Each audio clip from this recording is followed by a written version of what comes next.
கடந்த பாராளுமன்ற தேர்தலில் யாழ்ப்பாணம் தேர்தல் தொகுதியில் போட்டியிட்ட 17 சுயேட்சை குழுக்களை ஒன்றிணைத்து ஐக்கிய தமிழர் ஒன்றியம் எனும் பெயரில் அமைப்பொன்று உருவாக்கப்பட்டுள்ளது.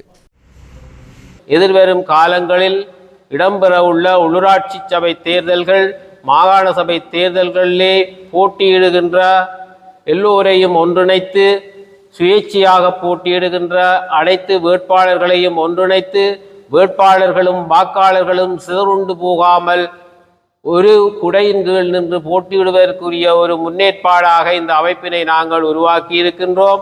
போலி தமிழ் தேசியம் பேசுகின்ற கட்சிகள் தமிழ் தேசியம் பேசி பேசி சொல்வது ஒன்று செய்வது இன்னொன்றாக பேசி பேசி எங்கள் தமிழ் மக்களை சிக்கி தெரியாத காட்டிலே இன்றைக்கு நிற்கதியாக விட்டிருக்கின்றார்கள். எங்களுடைய நோக்கம் இதர கட்சிகளை போன்று பொய் தமிழ் தேசியம் பேசிக்கொண்டு உசுப்பேத்தும் அரசியல் தவிர்ந்து எங்களுக்கு வறுமை என்பது ஒன்றை ஒழித்து இளைஞர் யுவதிகளுக்கான சிறந்த எதிர்காலத்தை ஒப்படைப்பதற்கு நாங்கள் அரசியலில் இருந்து ஓய்வு பெறுவதற்கு முன்னுக்கு வடக்கு மாகாணத்தையும் கிழக்கு அதற்கப்பால் மலையக தமிழர்களிடையும் இளைஞர் யுவதிகளிடம் இந்த அரசியலை கையளிக்க வேண்டும்.